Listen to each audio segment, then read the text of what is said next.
say it's alright, but it's good. 'Cause it's alright, it's alright, it's alright. Oh, it's alright, oh, it's alright. We're gonna do this slow.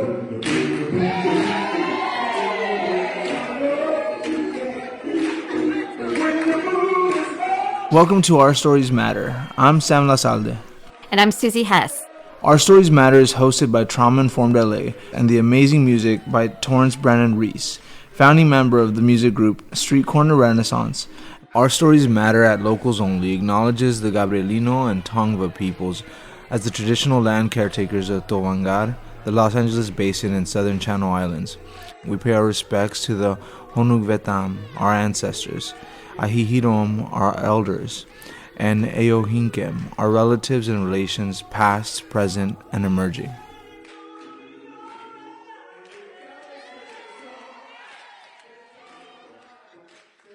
Welcome, Unchained scholars, to Our Stories Matter. I'm super excited to have you all here. So just to give everyone, all of our listeners, understanding who they are, Unchained scholars are committed to dismantling the school-to-prison pipeline through advocacy, diverse community building, and challenging societal norms. So I am humbled to be one of the advisors to the USC Suzanne Dorick Peck School of Social Work, MSW, and DSW candidates who were formerly incarcerated, system impacted, justice impacted, and allies. So I met Heidi De Leon and Sam, like Sam, while they both were students at USC Suzanne Dorick Peck School of Social Work, and both had shared that they were formerly incarcerated and had not disclosed that they were formerly inside, whether to anyone or to many people, especially at USC. And then when I was talking to Heidi, she had told me that you wish that you had coaching for when you were interviewing for your field placements, which I never even thought of. And then when I was talking to Sam, and Sam and I were connecting about other stuff, Sam said, oh yeah, I never told anyone, whether it was like being placed or anyone at school. So it turned out that many students who had a carceral history were struggling with internship interviews. So they either didn't disclose in the interview that they were formerly incarcerated, or they would leave the interview and sort of whisper it, as they're walking out the door. So those interviews were actually not successful. So what we did was, from what Heidi was suggesting, is that we launched a pilot, a trauma-informed interview coaching pilot. And colleague Dr. Melissa Singh and I launched that together, so basically what I do is I work with students who either have a misdemeanor or a felony of how to communicate their lived experience as a strength, which is how I met Fabiola. So I was talking to Fabi about how she could communicate her lived experience as a strength. And then I started talking to several students who were formerly incarcerated. And I asked, they were 4 to 5 students, would you all be interested in a group? I didn't even know what this was going to be, but would you be interested in something and connecting with each other? And they said yes. And Fabi's like, yes. And she were jumping out of the phone. And I'm like, we have to meet. We should have coffee. And I didn't even know why or who. That's sort of how Unchained Scholars began. So now, 1 year later, they have been on panels, presented to faculty. One of the Unchained Scholars, Omar Price, was published in the NASW California December newsletter and website. And now you're all on our podcast for Trauma Informed LA. And the most powerful quote, I think, was from a former OG who said, I'm so relieved to come out of the convict closet. And so I'm so happy that you're all here. And I know Sam, we're co-hosting together, but Sam is, an Unchained scholar. And I feel like anything you can add too, because I feel like that's why Unchained Scholars really began. Yeah, no, for sure. I'm excited to be a part of it. And I think I consider myself a former OG. So I'll start with Fabiola. So Fabiola Quijano is the chair of Unchained Scholars, which is a student interest group at USC Suzanne Dorick Peck School of Social Work for students who are formerly incarcerated, system impacted, and allies. So Fabiola is the first American citizen in her family and first generation to attend college. She grew up in a low-income home in LA with a single mom who migrated to the US from El Salvador. Her first language is Spanish, and is a mom to 3 children, ages 26, 22, and 16. Fabiola has an 18-year history of lived experience of substance use, complex traumas, and the life on the streets. She transformed her life over 7 years ago and has made significant positive impacts in her family and the lives of marginalized communities. Fabiola is a MSW candidate at USC Suzanne Dork Peck School of Social Work and is a certified alcohol drug counselor. Fabiola is a resilient, passionate human being for her recovery, has overcome adversity, and strives to stay in gratitude with a humble heart. She has worked from the inside out to change the narrative and reach out to vulnerable populations. So welcome, Fabi. Thank you. Then we have Heidi. Heidi de Leon is a mom of 3, scholar, warrior activist, and hope dealer. Heidi's an alumni member of Unchained Scholars. Currently, she works at Los Angeles Centers for Alcohol and Drug Abuse as a clinician. Prior to this, she worked as an addiction treatment program manager in South Los Angeles and has held various roles in addiction treatment over the past 10 years. She earned her MSW from the University of Southern California in August of 2018 and her bachelor's in African Studies from Cal State University, Dominguez Hills. In May 2016, Heidi is also Ronald E. McNair Post-Baccalaureate. Is that how we go? That's where we're going with it? I believe so. Yeah, okay. Scholar, member of the NASW, Rehabilitation and Inclusion Council, and alumni of the NASW USC, formerly incarcerated and part of the foster system. She focuses on policy and advocacy for reentry and uses storytelling and activism with the hope of dismantling the school-to-prison pipeline. And the last Unchained scholar that we will introduce is Genevieve Reimer, who is a DSW candidate at USC Suzanne Dork Peck School of Social Work and the co-chair of Unchained Scholars. The trauma that Genevieve has experienced has primarily resulted from systems that one would think have been created to empower people, such as higher education. With the support of some sheroes along the way, she has learned to hurdle through these barriers and rise above the trauma and oppression. And this is a quote from Genevieve. "It is still a journey, but I am further than when I started and hopefully leading the way for other formerly incarcerated social work students." Jenna is currently employed at the largest national reentry employer in the U.S. Her role is to provide employment consulting services to agencies that seek to improve their service delivery and workforce culture. In her prior life, she managed a day reporting center for people returning home from prison.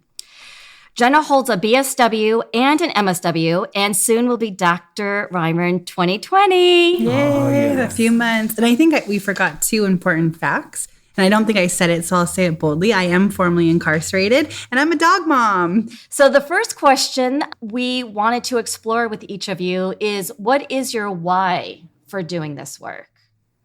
I'm Fabi. The reason why I do what I do is I've lived it, and I want to give back to my community. You know, it wasn't easy getting to this place. However, I do want to change the communities around me. Like every time I see a woman out there, I just see myself in her, you know, and there's hope out there. And we don't have to live like that anymore, you know? So for me, it comes from a place in my heart where I was that woman out there in the street. I was that one getting beat. I was that one, you know, trying to overcome the obstacles and constantly coming to a dead end, you know, and there's hope.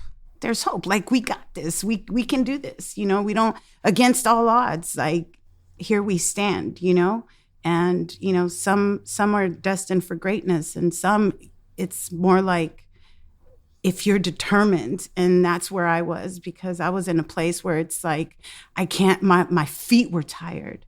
Like my soles, they were just like, they were aching. I couldn't take it no more, you know? And I look back at my life and I said, no, I can't.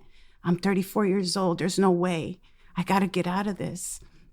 And so little by little, that's where it all began. You know, you start seeking, start asking, and I was determined, you know? So now I just want to give back what was so freely given to me, you know, from the predecessors that came before me and every single mentor, every coach that came and guided me through. It's like now it's about multiplying. Now it's about reaching out all over, wherever I can. So, and I want to change the lives of my children, my 3 children.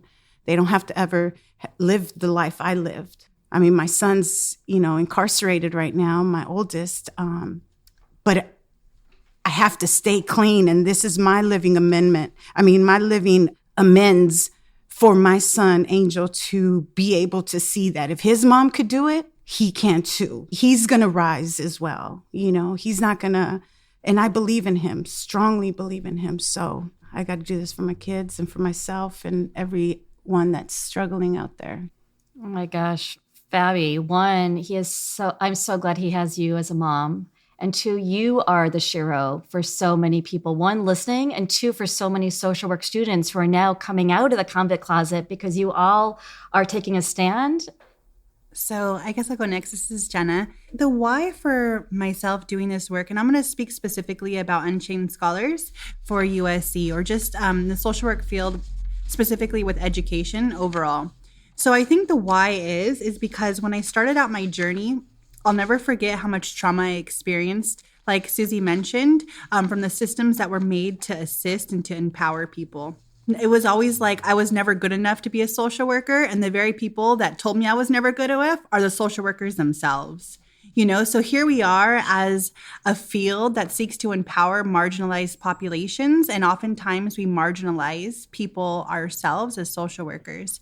And so I think it's so important because people with lived experience can just offer a valuable component to the work that we're doing and add a sense of realism, if you will. That's the reason why I am doing the work that I'm doing, because I think it's too important not to. There are systems that need to be changed. And there's people with lived experiences that can impact and influence these systems to transform. So future people that would want to become social workers have those doors open for them, and they will not experience the same trauma that we have had to go through. This is Heidi, and I share the same sentiment as both Fabi and Jenna of why we're in this work. But I always tell myself, until everyone's free, no one's free. And until the system's changed, nothing's changed.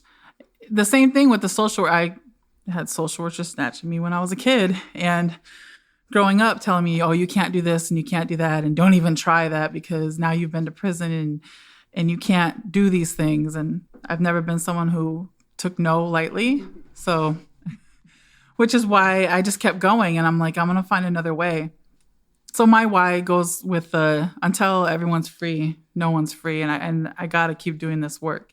I got to keep working on changing policies and helping to change the laws that keep people incarcerated, and also living it for our kids, because our kids are the next generations and they're going to see us. I took them marching in Sacramento. Yeah. They're going to live with these memories and know, like, my mom was doing this for this, and I got to do this as well. No matter what career they go into, my kids, they're going to know that they have a part in this work too. And then their kids too. So, Heidi, since we got you cornered here, what does it mean to address trauma through your activism, through your work? For me, you don't really have a choice. I'm in addressing trauma through my work, whether it's the patients that I'm working, or the people that I say patients because of my job, but whether it's the people or the activism, because everyone's affected, whether it's directly or indirectly through trauma, whether it was one trauma or severe complex trauma, working to help change systems that create the trauma. My biggest example is thinking of friends who are driving along, doing nothing, and getting pulled over because they're Black. That's traumatic. And then their kids witness this whole thing wondering what's going on. That creates trauma. So what do we got to do to change this? And that's addressing trauma from that side, and also having to address trauma with the person that I'm helping and how they deal with it and can keep pushing forward. What does this mean for you?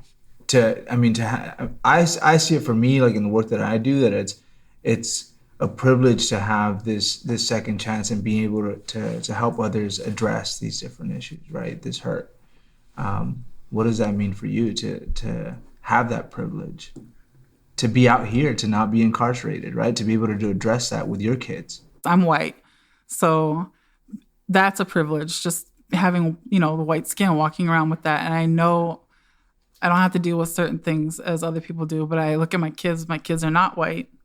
They will face it. So for me, I don't know if I'm answering your question fully, but it is a privilege and an honor to be able to give and empower others and how they can address the trauma, but also say, yes, you can address the trauma for yourself, but we can take these actions to change policy, to hold the police accountable, to stop the prisons from doing things to people, to stop the jails from taking away our dignity.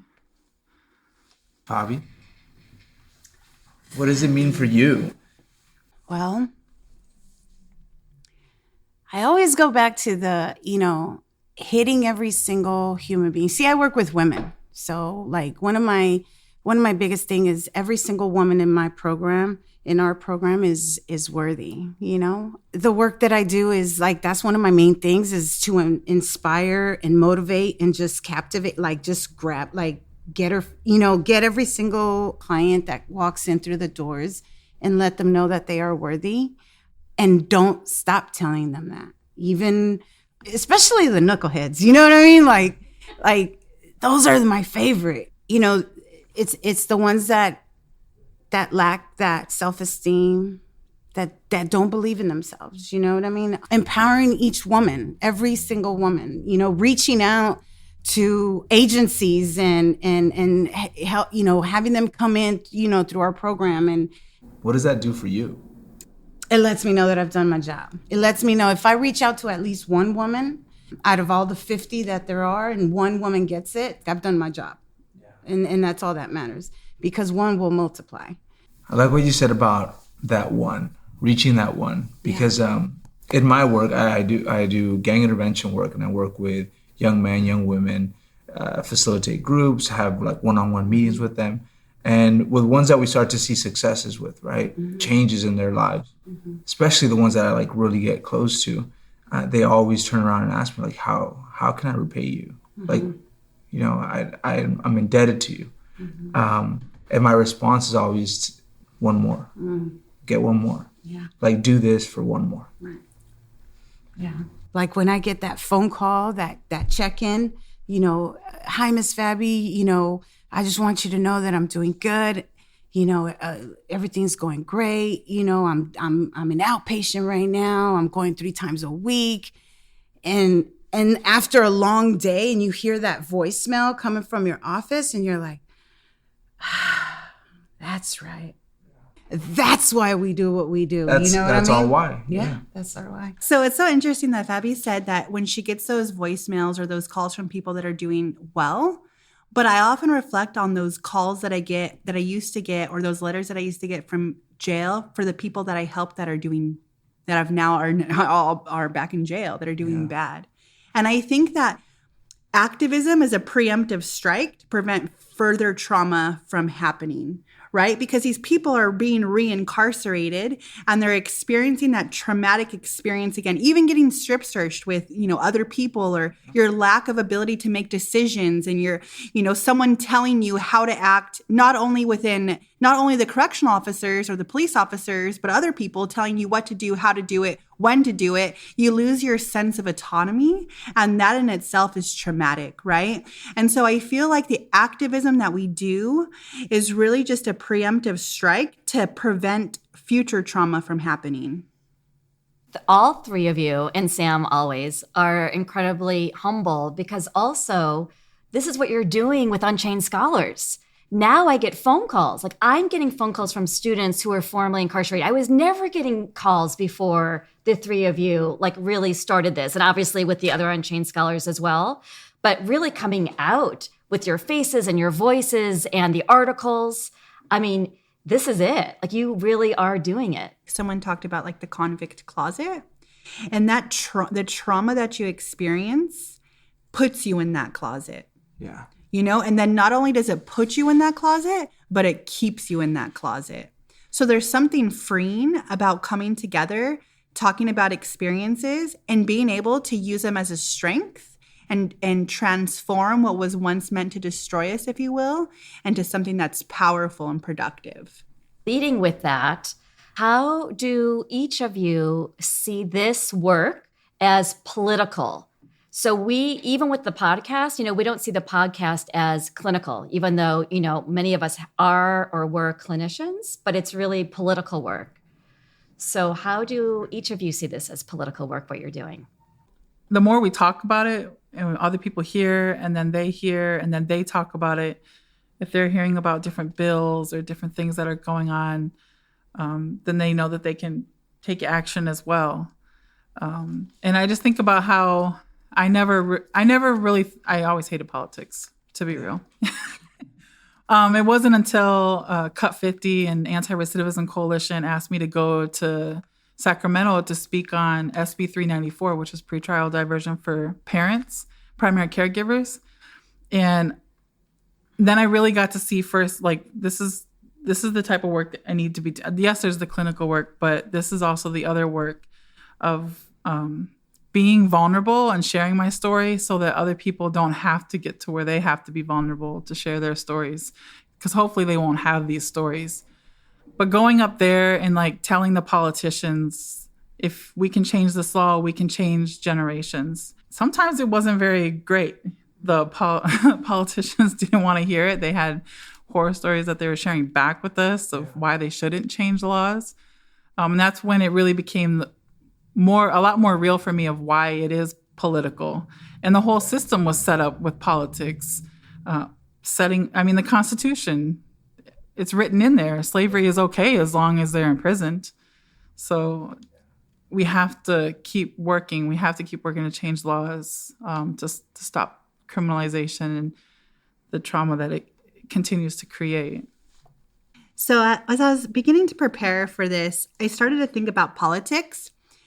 And I think it's so important that I say this, really. I grew up in a super conservative, super Republican household, right? And I was believed in my household that if you commit a crime, then you deserve punishment. And it's almost like you deserve to be banished, like you're a criminal, you're a convict, you made a terrible mistake. And it wasn't until I became incarcerated that the face of the convict began to change in my family's eyes. Right? So yes, my family is still conservative, but I believe they have a completely different viewpoint on people that have become incarcerated because of their personal experiences working within the criminal justice system. And so now, instead of an idea within my family of lock them up and throw away the key, which is a pretty common conservative viewpoint, they believe in rehabilitation. They believe in second chances. They believe in reentry. And I think that's through a lot of the work and a lot of the advocacy and activism that I've done, that they're able to kind of see people with criminal convictions through a new lens. I strongly believe that a woman does not belong in the prison system. She does not belong in jail. Jails were built for men.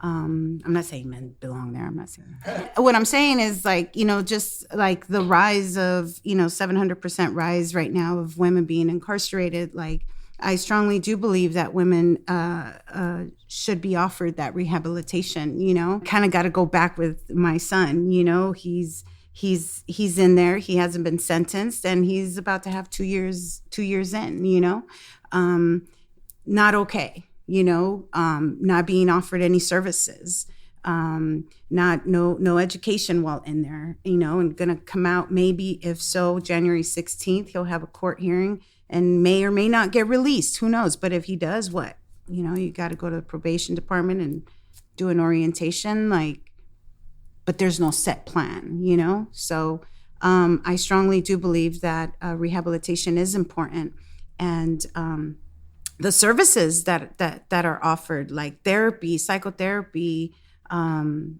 case management, SUD treatment, like all of that is important. And it's like the whole biopsychosocial, and spiritual has to be addressed.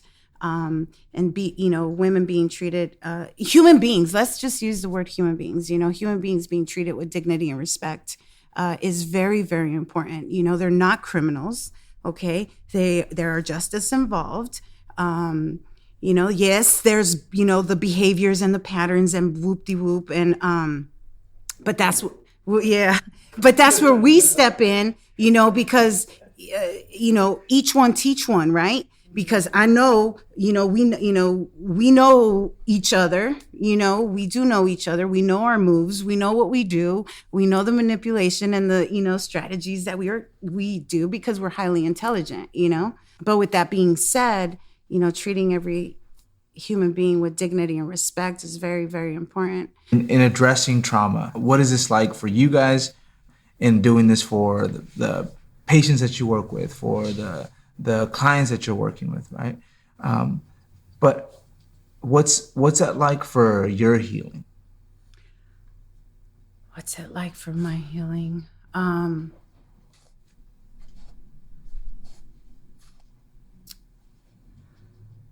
That's a good question. Yeah, I mean, at least for me, the reason I'm in the work that I'm in, right, in gang intervention work, is because that's what I know. That's what my family came from, right? And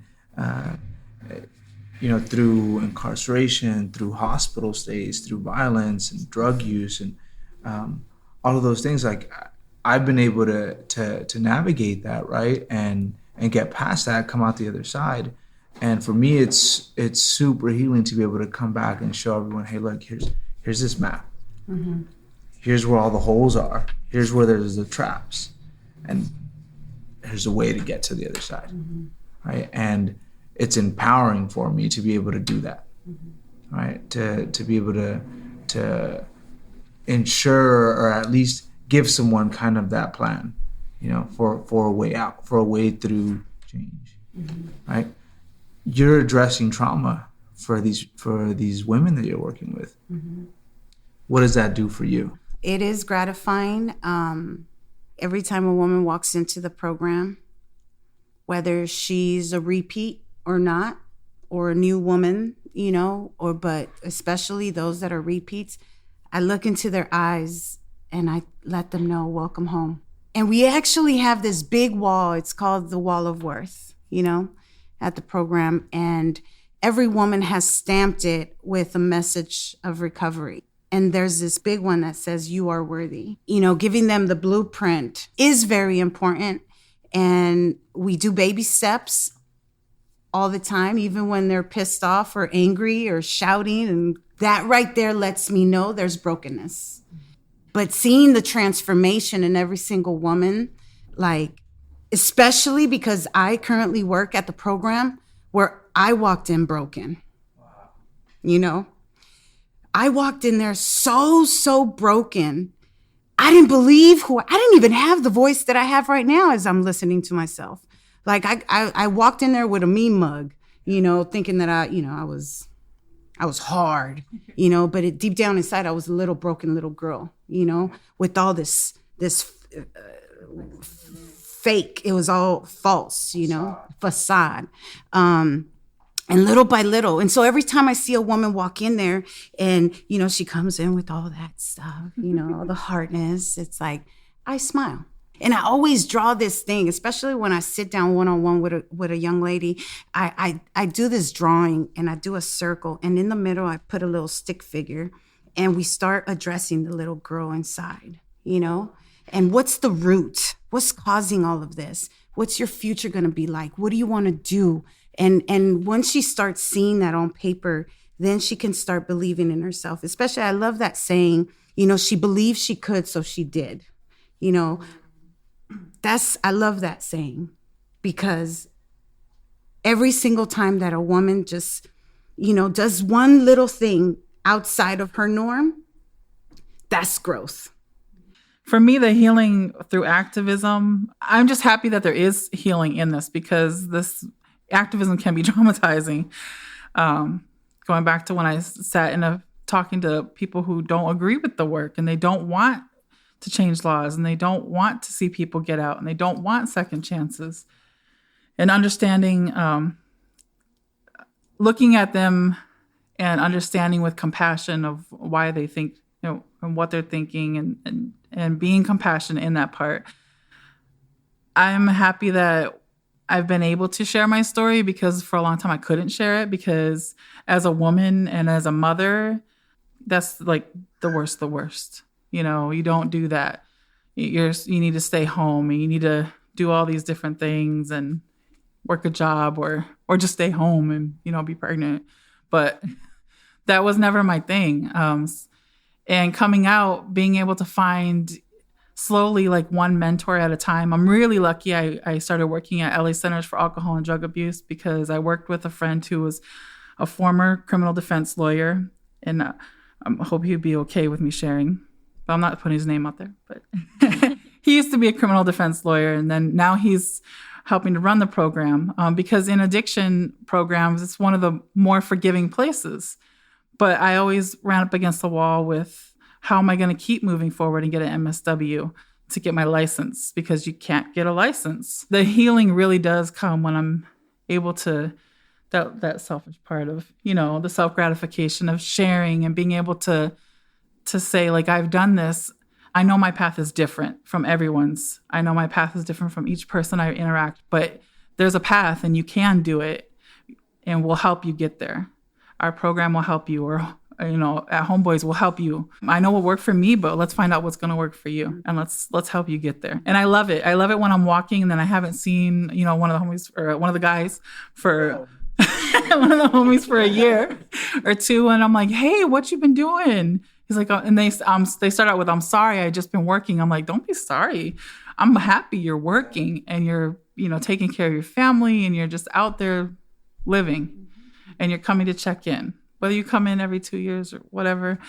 But I'm happy to see that, a couple years ago, we were able to help you. My healing through activism, I think, is kind of interesting because I believe that my journey has gone through multiple different stages. And I think right now at this point in my life, I'm okay with disclosure. I'm okay with people knowing about my past. And I actually got my record expunged. And sometimes I wish I can go and take that expungement back. Just because I felt like I needed to get my record expunged because I needed to become this certain person without a criminal conviction. But now through all of this, through the healing that I've done, I'm okay with the mistakes that I made in my past. Granted, I've hurt many people and I wish I would have never hurt the people or myself in the way that I did. But through that hurt and through that pain, I've learned, I've grown, I've made amends. And I really feel like through this whole process, I've become who I am. And now I'm able to be an activist for others. And I'm also at the point in my life where if you don't like me because of my past, then that's okay. I don't need you in my life. And I'm not going to be ashamed of who I was because it's made me who I am. And I'm pretty proud now of who I am today.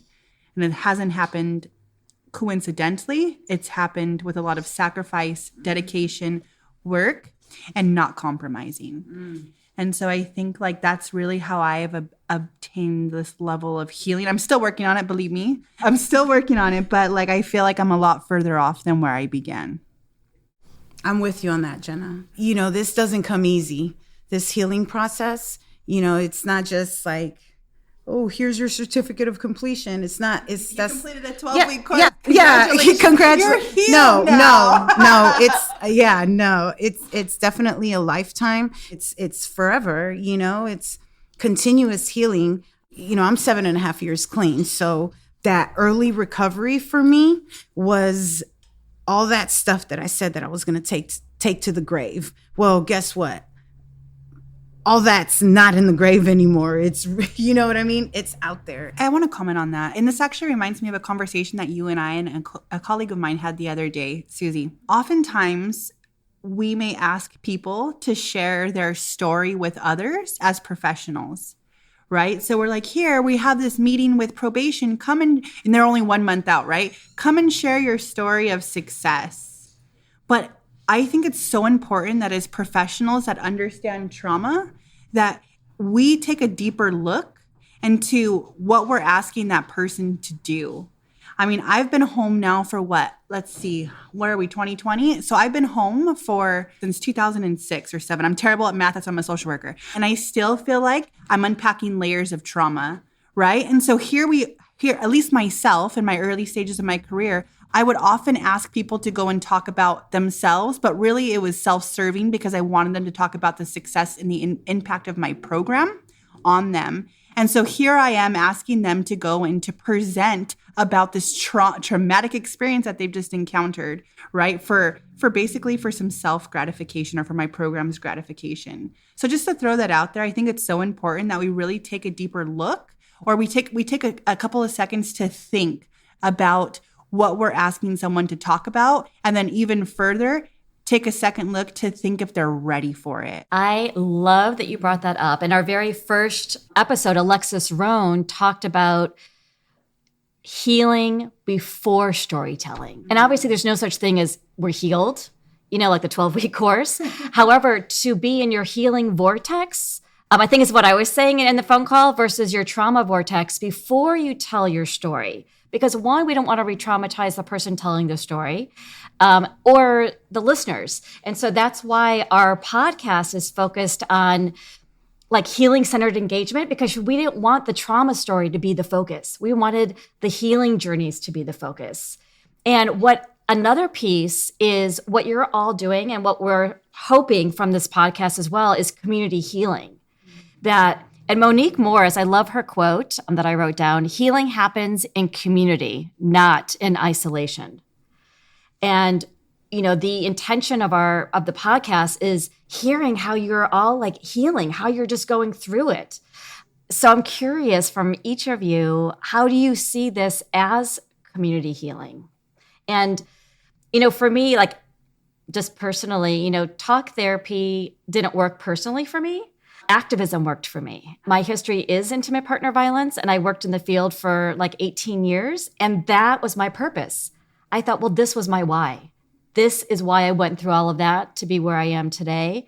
So, and then I started thinking, wait, I'm feeling healed just by being with other people who've experienced something similar, not necessarily even in any formal way, but like in this way, hearing you all talk, it's like, oh, well, if she can do that, I could certainly go through what I'm going through. What are each of your thoughts about community healing? So with Unchained Scholars, I think it's really, we are, so as far as I know, the first and only social work student group, if you will, throughout the United States. So for those listening that run universities or are involved in other universities around the United States, maybe this would be a good opportunity to get some activism out there. But I feel like it's really a place where we can actually just come together and speak the same language and be ourselves. So often in class, it's like, gotta be careful, can't tell people I'm formerly incarcerated because they're gonna go with the stigma and then I'm gonna go with the consequences. So like, I feel like now with the group, we can actually come together and talk and be with each other and just be genuine and authentic and a safe space where we know that we're not going to be judged. And although the reentry community or community, I guess society overall is beginning to shift their views, there's still so many collateral consequences that are on paper, not to mention the internal biases that people have against people that have been formerly incarcerated. Especially when it comes to the community healing part, a lot of universities are centered in communities. We look at USC, and USC's right there in the downtown LA. You go outside of the wall or the fence of USC, and you've got tents. Yes. Yeah, you got the privilege, you got tents, you got everything there, everybody there. And we're all right there. And there's so much that we can do right in our small community. And outside of the communities, when I think about the healing is to be able to have these talks in the small settings with different community, because when communities come together, working together to make change, that's where the voices can get heard. And if you get enough people within the community who will go to the council meetings, will go to the board of supervisors, will support the different actions that we want to make changes, that's healing in itself. And you see a lot of people who will step up and after something has happened in the community and come together, and that's going out, reaching to the community, getting the kids, the youth, because it's not just the adults. I always want to bring in the youth because the youth have a voice. And, if they're not 18, they're going to be 18 one day, and they're going to be able to use that voice in voting. Not being able to vote, having had certain criminal charges put on you. Taking away all the voting rights, that takes away the voice of the community. When you're putting a lot of people, specifically Black and brown people, incarcerating them, putting them on probation. If you're on parole, you can't vote. So taking away that voice. So some of the work in going and educating and empowering so that we can get that vote back to people and letting people know that are sitting in jail right now, like, you can vote. You're not in the community, but the community is now sitting in Twin Towers or Men's Central Jail. They're still able to vote. They're not convicted yet. So that part of the community healing is huge for me, being able to go back and empower and share, because a lot of people don't know. And when they first feel like, oh, I can't do this because of that, they'll stop. But hearing our stories and hearing the work that we've done gives them that hope. Yeah, we got to take people with us, take a few people, take a few kids and go do the work with them. In that work, they're learning how to be a community activist. They're learning how to do the grassroots work. And then they can go and, each one teach one. I love that. And you know who's going to be on in a few episodes is Hugo. Oh, awesome. Yeah. So Hugo Gonzalez is an organizer at Initiate Justice, which is all about getting the vote back. So Fabi. To me, the way I see community healing is giving back to your communities, one addict helping another, reaching out to agencies that are going to help bring in more resources for individuals. There's such a lack in housing in San Diego County, housing for women, women and children. There's housing, there's some housing, there's sober livings, but the next step, Yeah, absolutely.